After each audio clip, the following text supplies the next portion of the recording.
Welcome to the TFD Performance Podcast. I'm your host, Jordan Sullivan, and this is the show where we break down popular science into easily digestible and actionable information to give you the blueprint to be a high performer in your life. Today, I'll be chatting to TFD Performance Dietitian Lauren Nash. Loz is our go-to when it comes to all things strength sports, which is perfect for today's episode because we are talking all things CrossFit, more specifically, the nutrition recommendations put out by CrossFit. We discuss the nutrition statement that CrossFit promotes to its athletes, break down what is good about it, and all of the things that are not good about it. Loz explains the types of foods you need to eat to properly fuel your CrossFit training, and explains how energy metabolism offers a much better guide on how to optimally fuel your training than the CrossFit guidelines do. This is a great episode for CrossFit athletes at all levels, so let's get to it. All right, we are live for another episode of the TFD Performance Podcast. I feel funny doing an intro with my guest, Loz Nash, on, as she did such a good intro on our last podcast, but the X-Fit dietitian, welcome back onto the potty. Thanks, Jordy. Yeah, I feel like my intro was way better than yours, so I think you need to start scripting it, eh? Yeah, I think so. I think I've just done it so many times. It's like not a nervous tick, but like a mental thing. It's like you have to, as soon as you hear the start, say these things and then you're good to go. And if anything throws that off, it really mentally throws me off the whole start of the podcast. Yeah, true. You got to stick to what you know sometimes, I think, hey? That's true. That's true. And sticking to what you know is a great segue into this topic that we're talking about, because this is an area of your expertise, not so much mine. You work with a lot of strength athletes and you yourself are a bit of a superstar when it comes to CrossFit. In today's podcast, we're going to be talking all things CrossFit nutrition do's and don'ts. Absolutely. Yeah. So I think, like you said, I mean, yes, I'm like, CrossFit is my space, but I think it would be good to, have a chat about it because as well, get your input from someone that's not inside the CrossFit space. So I think, the reason why we decided we were going to have a chat about this is because CrossFit's nutrition recommendation is so stupid. Like, we've had chats about this in terms of kind of what is it actually promoting? And for anyone that's listening who, maybe doesn't know what CrossFit's nutrition recommendation is, I'll quote it from the website. So this is what CrossFit recommends as their nutrition kind of recommendation. So it's eat meat and vegetables, nuts and seeds, some fruit, little starch, and no sugar. Keep intake to levels that will support exercise, but not body fat. Like, I don't know about you, Jordy, but I feel like that's such an ambiguous kind of random statement that could probably be interpreted 100 different ways depending on who read that statement.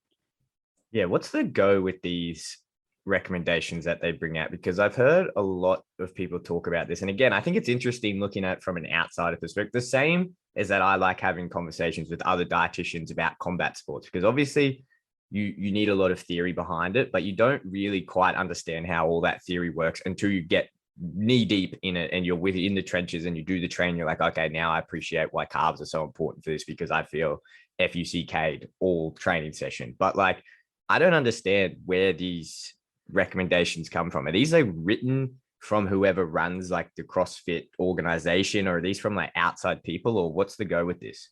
So that's stated on the CrossFit website. I think it has been adapted over the years. It used to be kind of very explicitly stated that keto was the way for CrossFit. And I think they have kind of trying to sway back from that recommendation. But yeah, even the amount of info they provide on the website is also very vague. So it does make you wonder, like, who on earth came up with this statement and why? Like, if you think about it, it's quite a paleo approach. So, like the whole foods, which is great. It's always great to have your meats and your vegetables and your nuts and your seeds. That's a really great way to live, great way to eat. But for athletes, as anyone that probably follows sports dietitians would know, we're always promoting things in packets, muesli bars, like, jam on toast, all those types of things.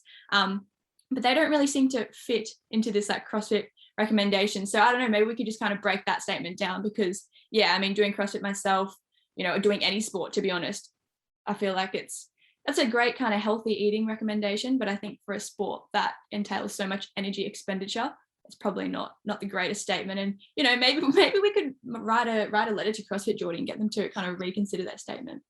Definitely good. I think like looking at it, and I think if I put my marketing hat on, I kind of get it, right? Like eat meat and veg, nuts and seeds, some fruit, little starch and no sugar. Even that statement there, it's very much like you're appealing to people who, and I don't want to sound offensive with this, but probably don't have a super detailed knowledge of nutrition as it is, right? Because like that sounds healthy. Like if you're just looking at that from a peripheral view, eat meat and vegetables, nuts and seeds, some fruit, little starch and no sugar, seems pretty healthy, right? But I think the conversation that you need to start having is, okay, well, health is one thing, performance is another. And like, as performance dietitians and professionals, what you want to do is kind of get the best of both worlds. And it's like, well, are you really going to get all that performance benefit if you're just eating, say, like a paleo or keto diet while you're doing a sport, like we'll talk about, that's predominantly glycolytic?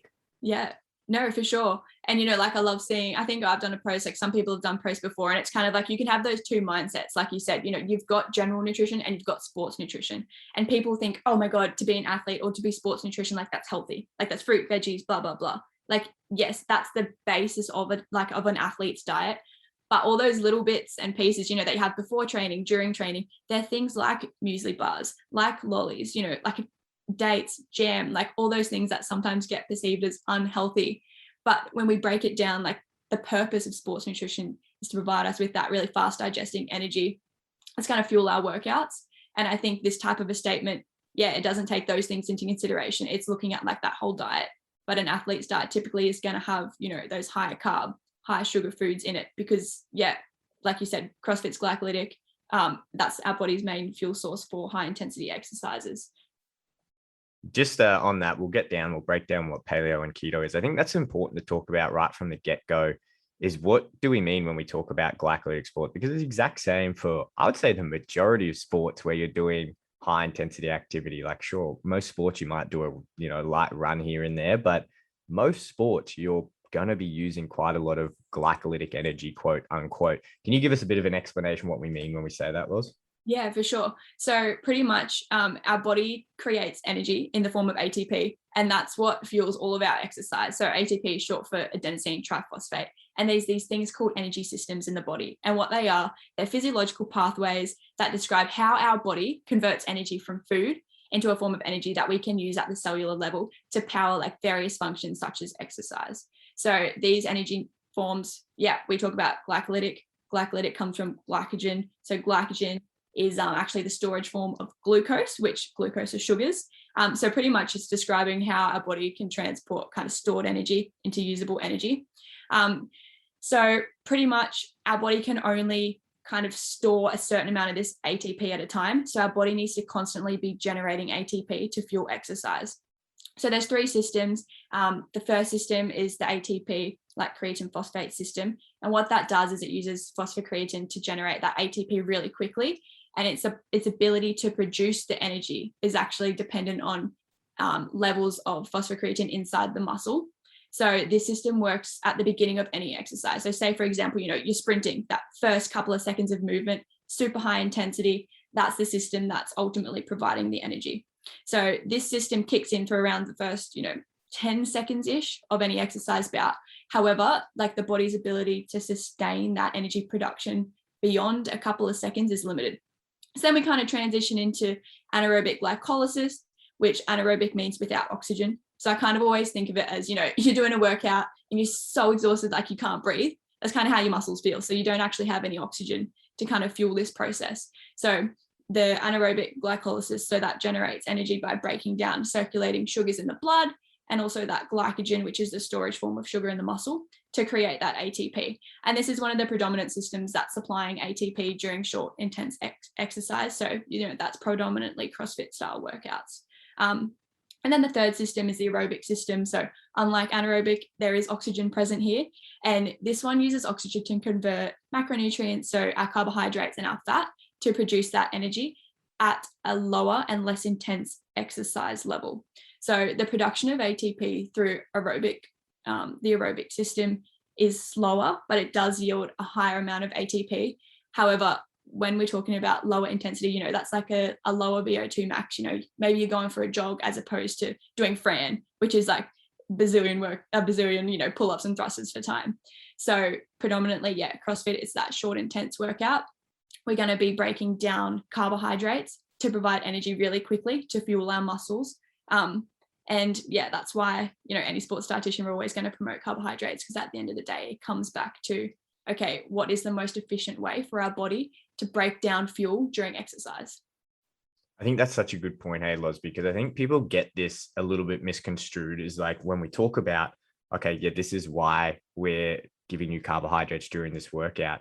And people often think, oh, okay, you're giving me sugar or whatever. And then they instantly like flick over to this this mindset of, oh, sugar is bad, sugar is bad. It's like, well, it all depends on like what context we're talking about. And when you understand these energy systems, like you just said, that anaerobic system is using sugars and it's breaking down our glycogen to get these sugars because it's the main fuel source to get this ATP, which is literally the energy that we're using to fuel this workout. When you understand that, it goes, okay, this makes perfect sense why we need to give you these carbohydrates during this workout. Definitely. No, good point. And I think context is key with everything. And, obviously we're lucky in the terms of we had to learn this stuff to get to where we are now. So we have that base knowledge. But for the average Joe, just starting CrossFit, they read this statement. They probably would have no idea that not having carbohydrates is going to impact their training because they don't understand the processes that go behind it. So I think, once you understand that, okay, our body literally uses carbohydrates in their simplest form, which is sugar, to fuel exercise. You're like, okay, I can see the point, and like I can see why sugar is actually useful and it's not bad. Yeah, I think a good explanation that I always like to use with clients is like we're talking about the ATP phosphocreatine system, really, really short and sharp. It's like out of the gate when you're sprinting, your first 3 to 5 seconds, but then it's gone, then it's used up, and then it's there, and then you're switching over. Like I think it's important as well to understand that all of these energy systems are working in sync. You're never just using one over the others, but there are going to be different energy systems which are predominant, right? So you're always going to be in that aerobic, you're slowly going to be burning fat for energy. And I like to think of it as if you're making a campfire, you've got to have those big logs down the bottom, right, that are just keeping the base of the fire going. So you've got that going. And what do you need? Like a fire is a great example. Like you need oxygen to keep that fire. That's when you're like lighting it up, you're blowing on it to get the fire going. So it's the same as this. You've got that slow burn energy with the aerobic system, which is essentially your fats slowly burning down, giving your body. But carbohydrates are like the kindling. And what happens when you throw kindling on a fire? You just go poosh, and it goes up like a bonfire, right? So if you think of all these movements that you're doing in CrossFit or any other high intensity sport, and you think, okay, well, are the movements kind of like a long, slow burn, like the big logs on the fire, or are they like throwing kindling on? And most of the movements are like throwing kindling on. So it makes sense that if we're doing that, we need to be fueling that with the right fuel source, which for that is carbohydrates. So let's go in and let's break down this, because like you said, it's a very like paleo type keto type recommendation. And you know what, like each have their place, and you probably, you can make these things work, but let's break it down and let's see in the context of someone going to a CrossFit class at any level, let's see how these guys fit. Let's just break it down. Paleo and keto. Can you give me a rundown of what they are, Loz? Yeah, for sure. So I think, obviously, like you said, they do have a place and they are a type of diet, but they do kind of fall into that fad diet category, along with gluten-free, bloody raw till 4, all those things. They're all just types of diets that get a lot of hype in the media. Sometimes if you don't actually understand what the diet is, though, they just kind of get misconstrued for this magical way of eating that's going to help you lose weight or do whatever magical thing. But pretty much paleo, as I quickly touched on at the beginning, is a really whole foods focused type of diet. So it focuses on, your meats, your vegetables, your fruits, your seeds, your nuts, pretty much anything that back in the day you could have hunted and gathered yourself, you can eat. But if it comes in a packet or if it's got sugar in it, it's a no-go. So it's a very healthy whole food approach, which is great. All of those things are essential for health. But I think the fact that it is so like, you can't have anything processed, like to what point does that category really fit? Because in a way, everything's processed. Milk is processed because it has to be heated to get rid of bacteria. So it's like, okay, well then all of a sudden is milk bad for me? Obviously that's a controversial one too, because you get any naturopath on here and say milk is bad for you.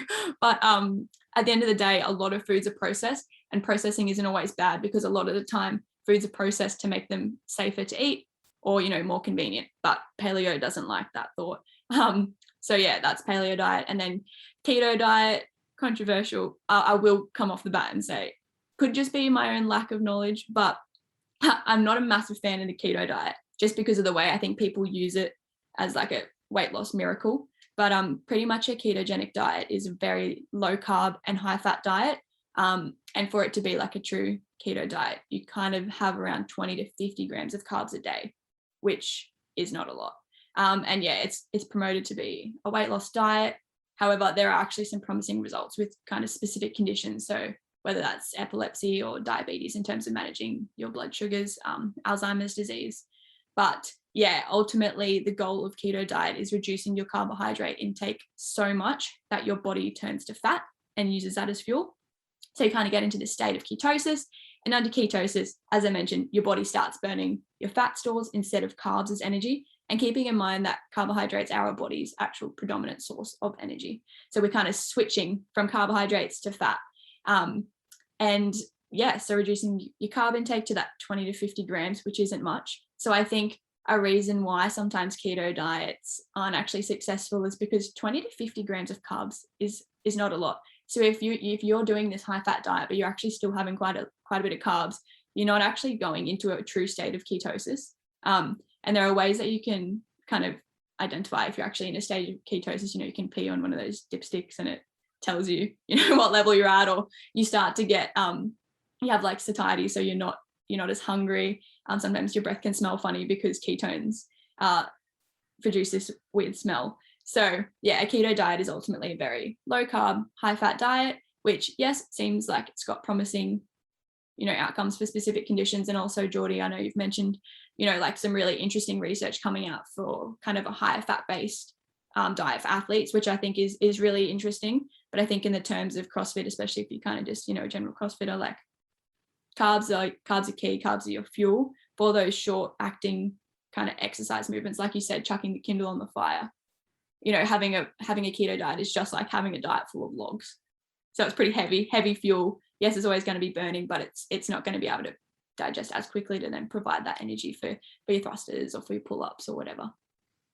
Yeah, they're interesting, right? Because even when you're writing down like the dot points as you're going through it, there are good things and then there's slightly less favorable things, but whether they're good or whether they're less favorable really is just the context, right? Like if we had someone come in and they were like, hey, I just want to lose some weight, I want to do this, but hey, what? I love avocado, I love butter, I love things that are like fatty because I love the texture of them or whatever. You could very well put them on a keto diet. Like what's the harm in doing that? They hit the right calories, they'll lose weight. Like you hit the right energy, make sure they're getting all the vitamins and minerals, it'll work for them. But like on the same side of the coin, you could put them on a paleo or any other type of diet, hit the right calories, make sure they're getting all the vitamins and minerals, they'll lose weight or they'll do whatever they want. So I think it's important when you're talking about like this in a sporting context, like, well, what's your goals? Like if you're going to a CrossFit class, and I think a lot of people do this, right? They're not going there to go to the CrossFit games, or they're not going there to be the best in every single class. They're just going there to be a bit healthier. And then by all means, like you can go on this type of diet. I think when we start talking about, okay, well, what's best for your performance? That's when you kind of, my back arches up a bit when people go, oh, you know what? Eat meat and vegetables, nuts and seeds and fruit, little starch and no sugar. And I think, no, it's just not correct. And it's not correct because I'm trying to start a fight with you or an argument with you. It's just that I'm a science guy and I'm a physiology guy, and the physiology says this. And it's not only that I just like the theory of it, it's that I've seen this happen with so many athletes, is when they come in with this mindset and they go, you know what, all these other people are doing this who probably aren't looking for peak performance. They're just doing whatever to be healthy, and healthy can be done a million different ways.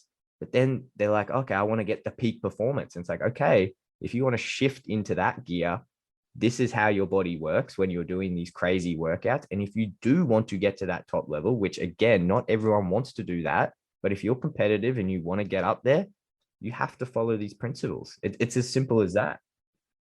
Yeah. And I mean, I don't know about you, but I've never really seen, an athlete sitting on the side in between their events, like munching on a block of butter. Like you just don't see it. Like at the end of the day, like you said, yeah, context is key. And at the end of the day, the best diet for you, I think as a non-exerciser or as an exerciser, is the diet that works best for you and that fits your needs and fits any allergies or intolerances that you have. But when it comes to performance, yeah, I think I just don't think for the general, like the average Joe, I think, if you want to perform, you do need carbs. I feel like a broken record because I do always talk about carbs, but it's true. Like you got to fuel for the activity at hand. Let's go through this though, Loz, because I think, say if someone is going into a CrossFit gym, their first point of contact when it comes to nutrition is not going to be you. It's not going to be me. It's not going to be any other nutrition professional. It's probably going to be the CrossFit website where they see this recommendation. So let's go through each part of it and break it down and just go through like what's good, what's bad about it. Let's go through each little statement that they make. Yeah, for sure. And, like you said, I think it's true that there's always good and bad things about, any type of a statement, especially like this. Even with the keto, yeah, there's great things about it and there's not so great things about it. But yeah, if you're a newbie walking in, you see this, you take it for gospel. You're like, oh shit, I can't eat sugar, but I've got to eat heaps of meat and vegetables. Well, what if you're a vegetarian? You already don't fit into that box. Like, eat meat and vegetables. Okay, well, great. That sounds like, something my mum would have eaten back in the day, like steak and veg for dinner every night, all night. You know what I mean? So like, yes, obviously meat, great source of protein. We love protein. We need protein to kind of promote that muscle protein synthesis and our recovery. But again, if you're vegan, you're vegetarian, don't eat meat, whatever, I feel like, okay, well then where's your protein going to come from if you read the rest of that statement? Vegetables, great. Get your 5 serves of veggies in every day. I think if we break that first bit down, eat meat, great if you eat meat. Bit ambiguous if you don't eat meat. They don't even say eat fish. What about eat tofu? Something like that. Like, come on, like, shout out to our plant-based athletes in that statement. I think they could already adjust that first bit. Nuts and seeds, great. Again, we're following that paleo kind of a vibe here. Great source of fiber, your unsaturated fats. Everyone should be having more nuts and seeds in their diet. But again, you're probably not going to, smash a handful of nuts before you work out because they're not high in carbs, they're high in fat. They're going to sit in your stomach while you're working out. Great. Also not great if you have peanut allergy. Again, what if you're vegan and you have a nut allergy? You're already like, shit, I can't do CrossFit because I don't fit into this like kind of statement that they're making. Some fruit. I think, again, quite ambiguous. What does some mean to you? For me, when I hear, okay, eat some of this, I'm like, oh crap, that's bad. And like, I have to limit it. It's like, well, if I can only have some of it, it must be bad. I think that's, probably not a very good mentality to have, is because fruit and veggies, they're natural, they are great. I'm sure most countries in the world probably have that 2 serves of fruit a day kind of recommendation. So I think stating coming off the bat, have some fruit. It's like, okay, well, how much is some? And also, why can I only have some and not lots of fruit? Because, fruit, again, a great source of pre-workout. Have a banana before I work out. Or fruit's great. You get all your essential kind of micronutrients in there. Great source of fiber, fluid as well. Fruit's obviously got a really high water content. So I think fruit's good all around. But it gets better. So then, little starch. Again, ambiguous. What does little mean? When I think of little starch, okay, it must be bad. So that's why I can only have a small amount. And that's why this statement is really kind of keto paleo vibes, like really promoting that whole food, little carbohydrate kind of mentality. But for anyone that doesn't know what a starch is, it's a type of carbohydrate. So, when we think of like starchy foods, we think of our oats, our breads, our pastas, your root veggies, so your potatoes, pumpkin, I think even parsnips, are they starchy vegetables? Who eats parsnips? So I don't know. And your legumes, again, plant-based athletes, good source of protein is your legumes, your chickpeas and everything like that. So the fact that here, straight away in that statement, they're saying pretty much have little carbohydrates.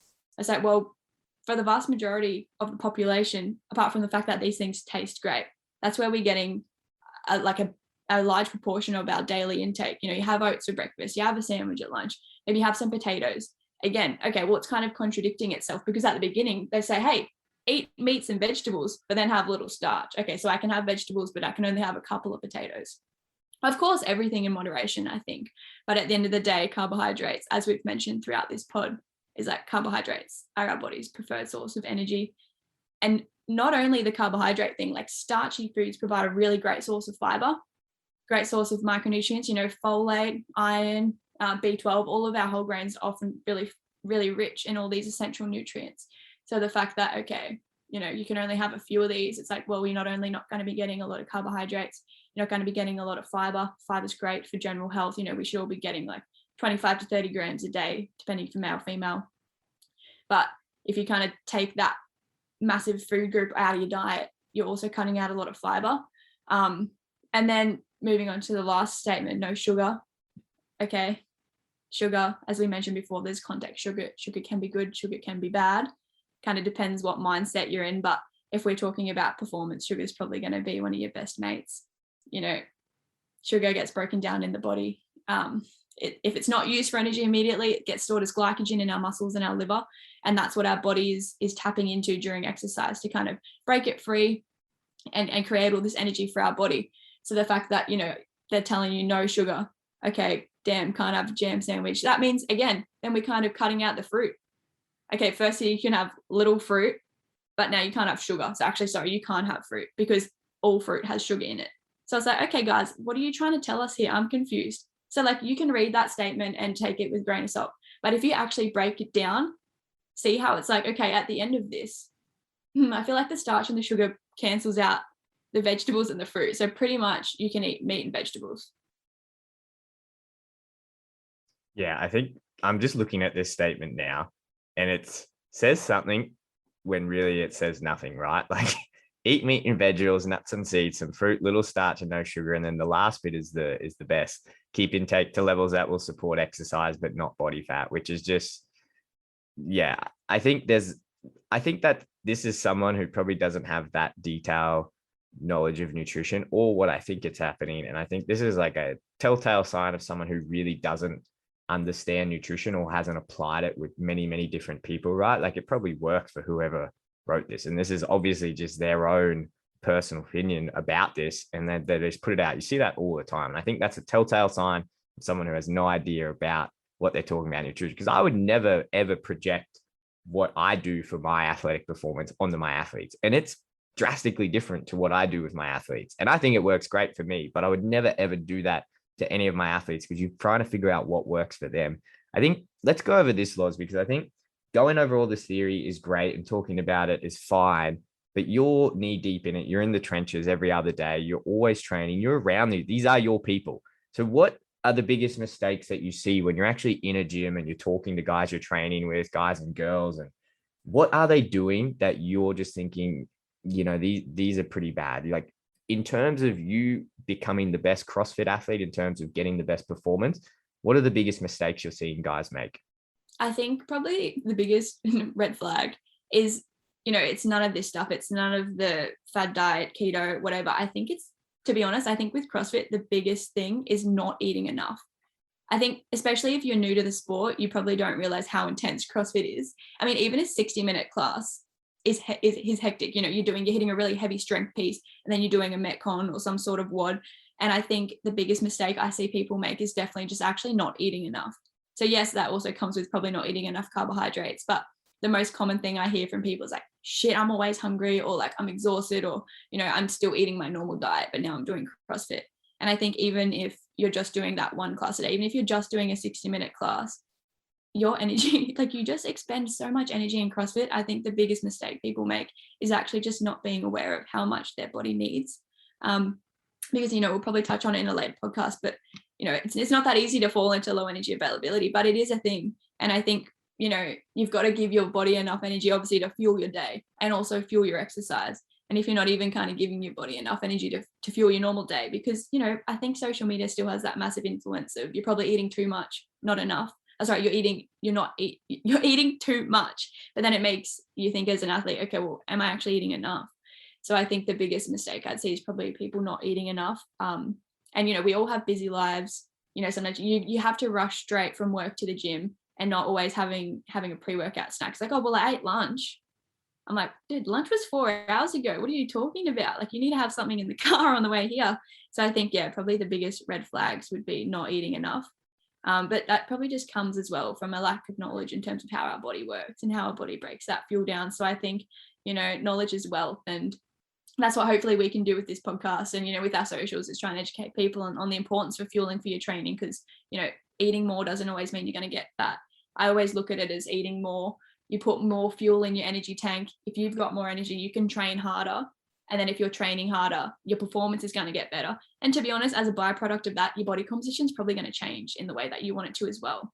So I think changing how we view food is a big thing. So yeah, for me, food is fuel. It's not something that I put in my body that's going to make me lose weight, gain weight. But yeah, with CrossFit, if you're starting, your body's going to change anyway, probably in a good way as well. So don't be scared of carbs. Don't be scared of food.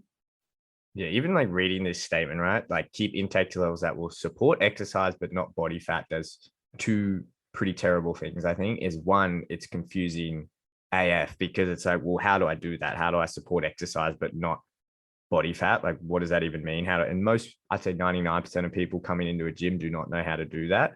And it creates all of a sudden this restrictive mindset. And then add on top of that, but not body fat. So now all of a sudden you're encouraging these people to not have body fat on or not be in bigger bodies or whatever. And performance, I think, it's a crazy thing, right? Like you would have people at your gym that have high body fat percentages that are absolute beasts. Like absolutely, there is a power to weight ratio. And if you're trying to get to the top levels, there's going to be a favorable body composition, but not always. Like I have plenty of athletes that sit way higher in those body composition, and they're far better athletes than I'll ever be. They're far better athletes than most of what my roster will ever be. And if you try and put them down in lower body fat percentages, that goes away. So I think even that is just a ridiculous statement to make. And I think it's setting people up on the wrong path straight from the get-go. For sure. Yeah, and good point. I mean, triathlon, I think, is a perfect example of what you just said. You know, the amount of like old guys with like beer guts you see absolutely smashing a full Ironman. Like, it's so true. Fitness doesn't really have a look. And I think, yeah, discriminating against supporting exercise but not body fat. It's like, oh shit, I can't have body fat if I want to do CrossFit. Walking into a CrossFit gym is already intimidating. Like, without the whole mindset of, oh shit, I need to eat meat, vegetables, but I can't have fat. It's like, oh my God. Yeah. And I think this is the whole, I have this conversation so much with athletes, right? It's like, what do you want to do? Do you want to look like an athlete or do you want to feel like an athlete? Because I've done both. Like when I was cutting weight, getting ready for like jiu-jitsu comps and always cutting weight, like you're always depleted. You're always depleted. And it's not a great state to be in. Like you're constantly got low energy, constantly got low libido. Like training is hard. Like training is hard as it is, but when you're in low energy, it's way harder. And it's just so tough. Your recovery suffers, your sleep suffers, your digestion suffers, everything suffers. And your life kind of sucks. And then you create this like weird mentality of like, oh, this is just what like being an athlete is like. This is just part of the parcel. And it's not a fun way to live your life. Like yeah, you might get through and you might be able to get through like your comps. Like I remember getting through these comps and then like when you win and you get gold and you're like, okay, like this is obviously working. And it's like, well, no, it's not. And then when you come out like the other side of it and you start actually fueling yourself like an athlete, and you're getting up in the morning, you can bounce out of bed and you can go crank out 12 hours of work and 2-hour workouts every single day. And you can still feel really good. You're like, oh man, like this is a completely different feeling, right? Like, and all that really boils down to, there's a lot to it, like your sleep and your recovery and everything, but your food and your nutrition plays such a big part of that where people don't understand. They just think, okay, well, maybe I've got to get super shredded and then maybe I've got to eat way less. And that's what's going to make me an athlete. It's like, no, that is the complete opposite is what's going to make you an athlete. Yeah, I think that like that type of mindset in terms of like, yeah, if you do CrossFit, I think, yeah, eat to perform. If you want to kind of eat to get shredded and stuff, do that bikini modeling shit. You know what I mean? Like put yourself in low energy availability on purpose for months on end and develop an eating disorder. And, you know, that this statement maybe would be great for bodybuilding, you know, little starch, little sugar. So maybe we could suggest they, you know, get this in this reco into another sport. But yeah, I think if you're doing anything in terms of performance, whether it's CrossFit or it's triathlon or it's combat sports, I think, yeah, this recommendation probably a bit vague. But yeah, having a well-balanced diet that's focusing on performance, which means carbohydrates, is the way to go. All right, let's finish this off, Loz. Your top tips for someone who is a CrossFit athlete, or they've just walked into a CrossFit gym, or maybe they've been training for ages and they just want to start feeling like the best athlete that they can be. What are your top tips for them? Oh, I'd probably tell them to follow the Flight Dietitian crew, hey, just for some like little hot tips on the side. But I think one thing would probably be kind of focus on you, like don't worry about what everyone else is doing or like what these diet records are. I think eat for yourself, but also be aware and make sure you are eating consistently, you're eating more pre-workout, make sure you're always having some sort of a carb before you're training. Back that up with some carbs again on the back end as well. You want to refuel that tank. So I think my biggest recommendation would probably be don't be scared to eat. Don't be scared for your body to change, because it will as a result of the epic workouts that you're going to be doing. But I think, yeah, if you're unsure, reach out for professional help. Don't reach out for social media influencer help with no credentials. That'll probably lead you down a weird path of fad diets and being scared of food. But I think, yeah, eat pre-workout, carbs are your friend, eat often, eat regularly, listen to your body cues, and also find some reliable information. There's heaps of sports dietitians out there. You know, follow someone that knows what they're talking about. Don't ever be afraid to reach out as well. You know, I don't know about, I'm sure you, Geordie, myself, like I'd always be happy to answer anyone's question. Like I'd rather people come to us for advice than follow some random bit of information out there, because there is so much information out there. And I think if performance is your goal, a lot of that information can be really conflicting and you don't know what to understand. So I think eat your carbs, eat often, eat frequently, listen to your body. And also don't be afraid to reach out for some professional advice, because yeah, there's a lot of shit out there. And I think, you know, having that guidance is it's gonna help you understand what your body needs. Yeah, that's really good. There's one more question I do want to ask you, Loz, before we do wrap this up. you've been training for quite a long time now. What is the biggest thing that you've learned from getting in there and actually doing it and doing all these different types of workouts, seeing all the other people in the gym? What's the biggest shift in your mindset from when you started to now when it comes to nutrition and CrossFit? I think the biggest thing for me is, like, I sound silly saying it, but I honestly view food as fuel. Like, in the past, I've had a pretty bad relationship with food. And I did always have that shit. If I eat this, it's probably going to make me gain weight, or, oh my God, if I have this, will it make me fat? Or is this good? Or is this bad? This person's not doing that.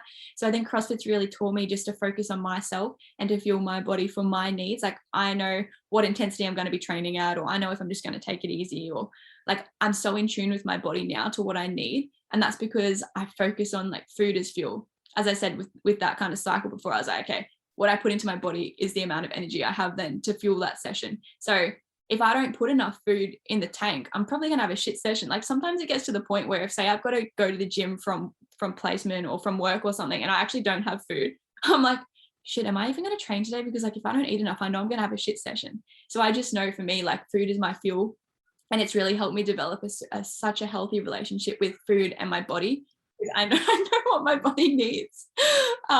So yeah, I'd say CrossFit's been awesome for me in terms of developing a really healthy relationship with my food and with how I view my body too. You kept that together really well. I'm going to keep that in the YouTube because my webcam just fell over and Loz kept it together really well. But that was a good explanation. Let's wrap it up there, Loz. If people are listening to this and they go, holy crap, I need help with this, I want to get the best and the most out of myself, out of my training sessions, out of my recovery, how do they hit you up? Yeah.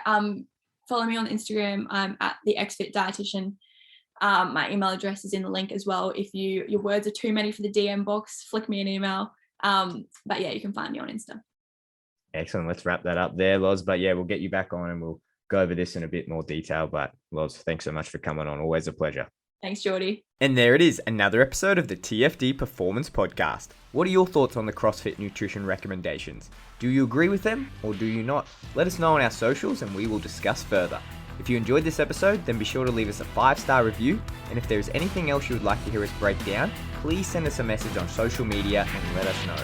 This podcast will be available through the podcast app, iTunes, Spotify, and YouTube. If you follow along our socials at _Fight Dietitian, you can see all of the best bits in our podcast episodes. Thanks for listening in, and I'll see you guys for the next episode of the TFD Performance Podcast.